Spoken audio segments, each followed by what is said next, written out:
pa rin ang issue hinggil sa skandal na nangyari sa gabi ng GMA Gala 2024. Ito ay nag-ugat sa isang blind item na di umano may isang aktor na pinagsamantalahan ng dalawang gay executives ng GMA Network. Naganap umano ang pangyayari pagkatapos ng GMA Gala 2024. Samantala, tila kilalang-kilala ni OG Diaz ang tinukoy na baguhang aktor dahil batid ni OG ang buong pangyayari. Sa pamamagitan ng isang Instagram story, isiniwalat ni OG ang hinggil sa nangyaring skandal noong gabi ng GMA Gala 2024. Ayon kay OG, grabe daw ang ginawa ng nasabing dalawang gay sa baguhang aktor. Kung ilalarawan umano, maihahalintula daw ito sa C-Rex ng Abante noong araw. Nagmakaawa pa umano ito para pakawalan dahil hinihintay na ng kanyang nobya pero nangyari pa rin ang hindi dapat maganap.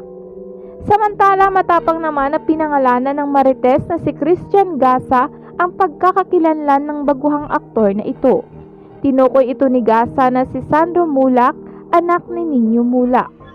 Ang dalawang sinasabing gay executives ay itinanggi na umano ng GMA Network at sinabing independent contractors lamang ang mga ito. Niyaya umano ng dalawang gays na ito si Sandro sa isang hotel para sa isa pang party pero nagulat ang batang aktor na wala umanong ibang tao sa lugar kundi silang tatlo lamang.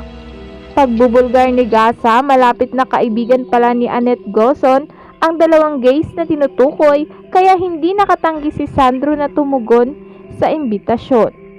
Samantala, may nakapagsabi rin na naghahanda na ang aktor na si Nino Mulak para sa kasong isasampa sa dalawang gay executives ng GMA7 na nagsamantala sa kanyang anak na si Sandro.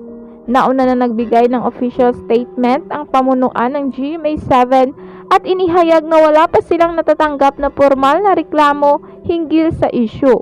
Kung sakali, handa umano silang magsagawa ng investigasyon tungkol dito.